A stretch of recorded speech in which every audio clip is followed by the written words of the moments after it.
Wey'ngane zakwethu uSiphumela Ubala, umlandeli omkhulu kaKhuzani, owaziwa kakhulu ngelikaMax Makhanya ey'nkundleni zokuxhumana. uMax Makhanya useqophe inkulumo la khona ecela khona uxolo kuBobo umfana wepiki ngamagama akhe awakhuluma angemahle ngesikhathi uBobo umfana wepiki esesibhedlela eshawe umphakathi endaweni yaseKaHisi. uMax Makhanya-ke uveze iy'ndaba zokuthi uyawahoxisa amagama uthi impilonde kuBobo umfana wepiki. Ngaleyo ukukhuluma kakho nansi inkulumo kaMax Makhanya ayibhekise ngqo kuBobo umfana wepiki. Kanti-ke embukeni nomlaleli lingakhohlwa ukucofoza subscribe.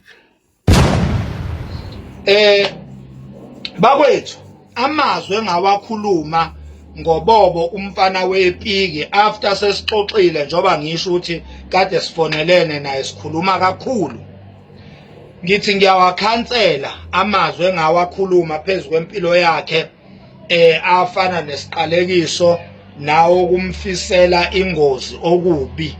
Ngathi mina kuBobo ngifise ngathi angafa njobe sesibhedlela nje, ngakhuluma amazwi anjengalawo okwakwamazwi-ke engingayisoli nokho-ke ngawo ngenxa yokuthi i-enga enganginayo ngaleso sikhathi nesenzo sakhe uBobo ayekade senzile sasingivumela ukuthi ngisho ngenzani ngisho ngathini kuzobe kumfanele.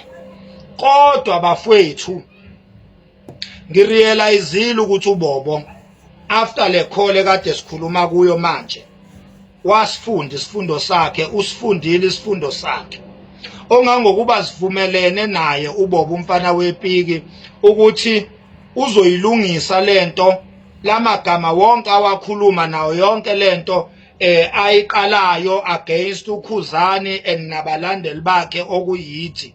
Sivumelene ukuthi ebunsizweni bakhe ngesikhathi sakhe uzoyilungisa. Siyazi-ke bakwethu ukuthi ngeke simrashe ngoba ziningi izinto abhekene nazo njengamanje.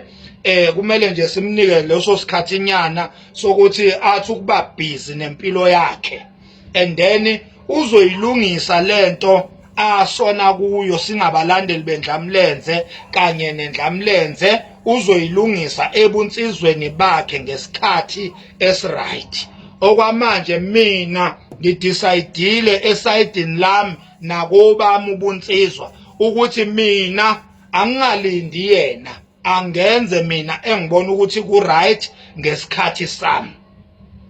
Amazwi okufisela uBobo ingozi ngiyawarivesa, ngiyawakhansela. Ngiwakhansela kanjani na kanje? Ngithi kuwe Bobo mfana wepiki, phezu kwempilo yakho ngikufisela impilonde. Ngithi kuwe impilonde, ngithe ngathi ungaphila uzube mdala ugugu khokhobe, ungagcini ngokuphila nje kuphela kodwa uphinde unqobe izimpi obhekene nazo, uphinde uphumelele, kuvuleka iminyango evalekile. Kusho mina udinsi dindiliza ukudinsika kwesidikiselo sebhodo elikhuluma kuhlathiwe. Kusho mina udengezi loncinda inkunzi ezimava